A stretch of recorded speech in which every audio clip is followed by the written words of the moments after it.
Ready for a wild ride? Today's deep dive is going to be interesting. We're tackling the surprisingly ethical world of sales, according to, get this, the Wolf of Wall Street himself, Jordan Belfort. Now hold on. Yeah. Before you picture those shady stockbroker scenes from the movie, Oh, right. we are ditching the Hollywood drama completely and going straight to Belfort's book, The Way of the Wolf. I like it. Straight to the source. And get this, we're going to extract some seriously valuable techniques that can empower anyone, and I mean anyone. Okay, so not just for Wall Street hotshots. Nope, not at all. This applies to you, me, everyone listening, no matter what field you're in. We're talking real-world tools for success. All right, I'm intrigued, but also a little skeptical. How ethical can the Wolf of Wall Street really be? I hear you. That's what makes this so fascinating. What we uncovered is that Belfort's system, the one he originally designed to, yes, sell anything to anyone, it actually contains a goldmine of wisdom that's applicable to everyday life. So we're talking about finding hidden treasure in, well, a wolf's den. Precisely. And the best part, you, our listener, you get the express tour. Sign me up. Where do we even begin with this? Belfort believes, and this is key, that every sale at its core is fundamentally the same. Hold on, really? You're telling me that selling a multi-million-dollar deal is the same as, like, convincing my friend to try that new pizza place down the street? You got it. See, Belfort argues that while the products and clients might be different, the underlying psychology of persuasion, that remains constant. And to understand this, he introduces a concept called the 3 10s. Okay, let's unpack this. The 3 10s. Hit me with it. Okay, picture this. You're trying to convince your friend, right, to try that new pizza place. You've got 3 10s to hit. First, how certain is your friend that they'll actually enjoy the food? Right, because everyone has different tastes. Exactly. Second, how much do they trust your judgment? Like, do they believe you have good taste in pizza? Okay, yeah. Credibility matters. And finally, how confident are they in the restaurant itself? Have they heard good things? Do they trust the brand? So it's not just about how delicious the pizza sounds. It's about my credibility and whether they even think the place is any good in the first place. Bang on. A 10 represents absolute certainty, and you need that certainty across all 3 of those areas. Your goal as the salesperson in this situation is to move your friend closer and closer to a 10 on all 3 fronts throughout your entire interaction. This is making sense, I gotta admit, but how do you actually do that?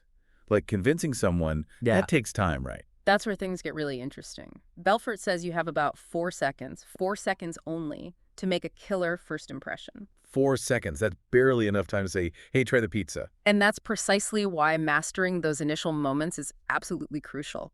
Belfort argues that in this first few seconds, people are making snap judgments about you based on everything they see and hear. So we're talking about, what, appearance? Yeah. Body language? All of it. Your clothes, your posture, even your tone of voice. Think about it. If you walked into that new pizza place and the staff looked, I don't know, disheveled, unenthusiastic, would you be inclined to stay? Probably not. In fact, I'd probably turn right around and walk out. Exactly. Those immediate cues, they tell us on a subconscious level whether we should trust someone or not. It's incredibly powerful. Okay, so how do we make sure we're projecting that trustworthy vibe? What does that actually look like in a practical sense? Belfort breaks it down into some very specific, actionable steps. For example, he's a big advocate for dressing one level above your client or prospect. It subtly conveys authority and respect. He also emphasizes the importance of a firm handshake, direct but not creepy eye contact. You know, those subtle cues that say, I'm confident and engaged. So it's like you're sending a message with your presence before you even say a word. Precisely. And once you've nailed that crucial first impression, then, and only then, Belfort says it's time to leverage the power of your state. State, like state of mind. You got it. Have you ever noticed how some days you just radiate confidence? You know, you feel like you can conquer the world. Oh, absolutely. Some days I'm like, bring it on, and others, I'm barely surviving. Exactly. Belfort believes that mastering your emotional state is absolutely crucial when it comes to influencing others. He even argues that your state, those feelings of confidence or insecurity, they're actually contagious. And to tap into this, he uses this fascinating technique called olfactory anchoring. Olfactory anchoring. Okay, you have to break this one down for me. Sounds a little, well, out there. Olfactory anchoring.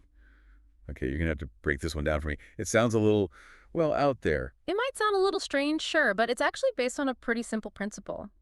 Our sense of smell is incredibly powerful. Okay, I'll bite. Think about it, right? Like when you get a whiff of freshly baked cookies, Oh, man. it can transport you right back to being a kid, all right? That's totally true. Mhm. Certain scents definitely bring back strong memories. Exactly.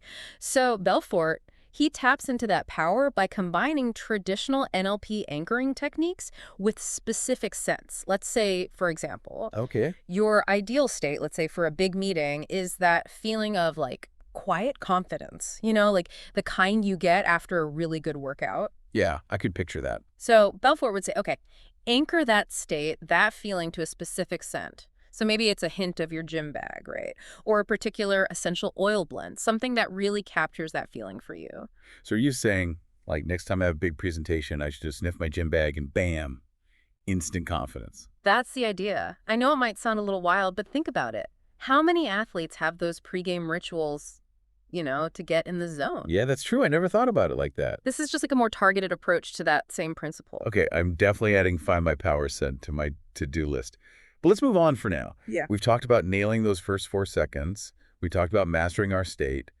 What's next in Belfort's playbook? Right. So now it's time to get into the nitty-gritty of persuasion itself. Let's do it. Remember those 3 10s we talked about? Yeah, the certainty scale. Exactly.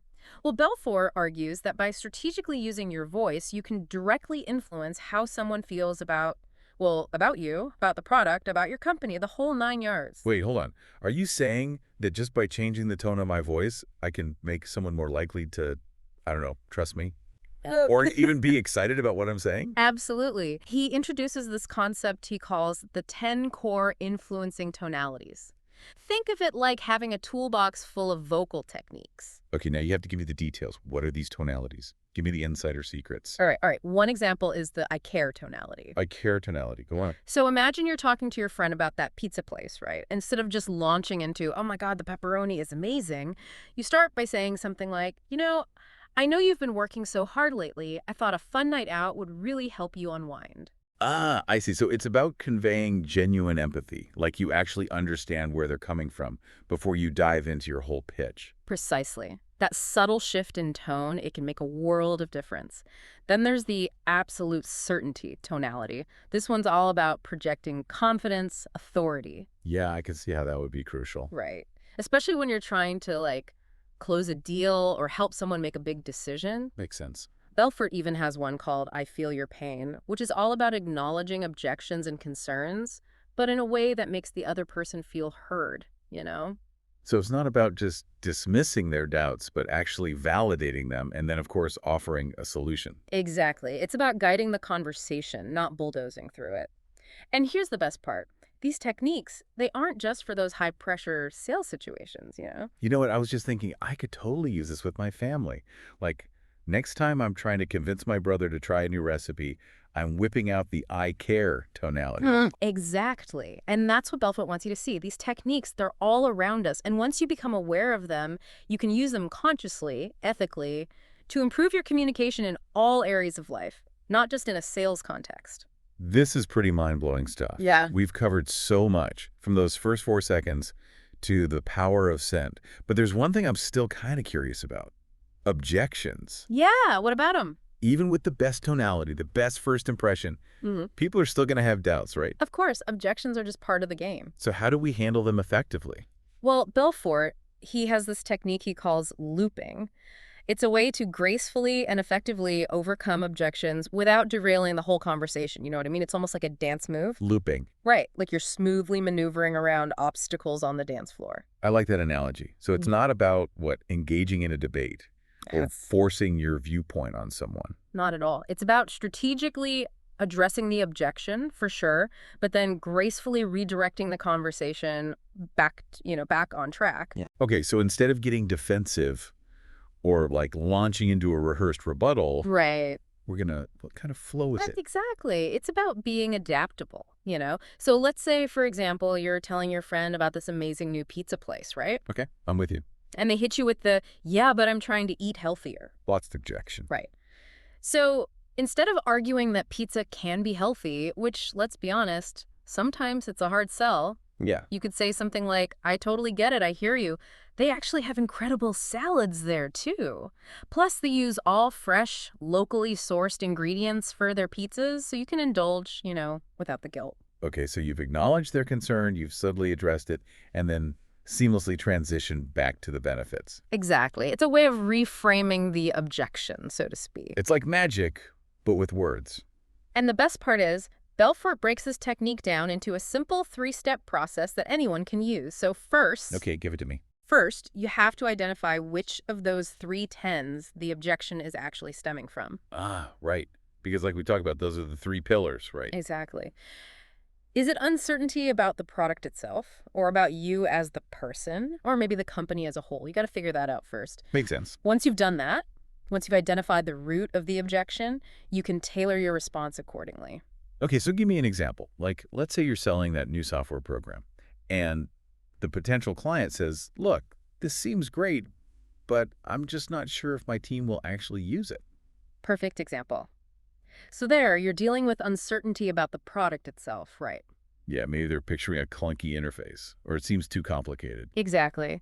So in that case, you might loop by saying something like, I totally get that. I understand that concern.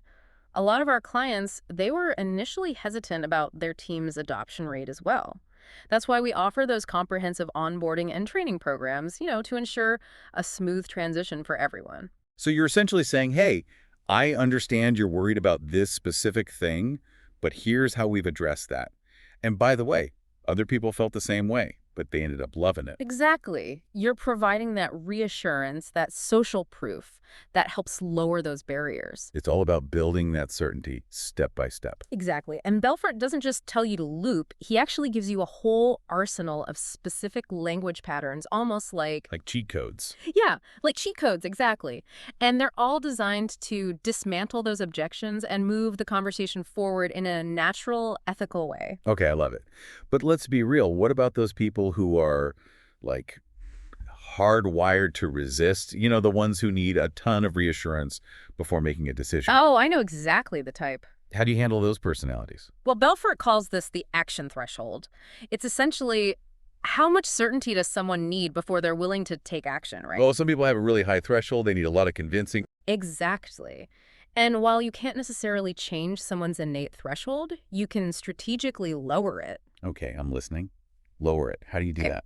One really effective technique is to reframe the perceived risk. So let's say you're selling, I don't know, like a high-ticket coaching program, Okay. and the prospect is really balking at the price. So their action threshold is through the roof on this one. Sky high. Right. Right. They need a lot of convincing before they're going to invest that kind of money. So what you might say is, I totally get it. I understand your hesitation, but let's think about it this way.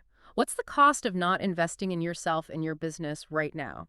What opportunities might you be missing out on by staying stuck at your current level?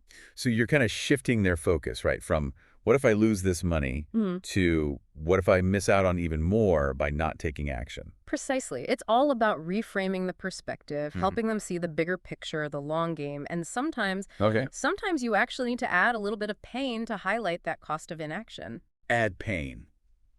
Okay, now that sounds a little intense. It's not about being cruel or manipulative, not at all. It's about being honest.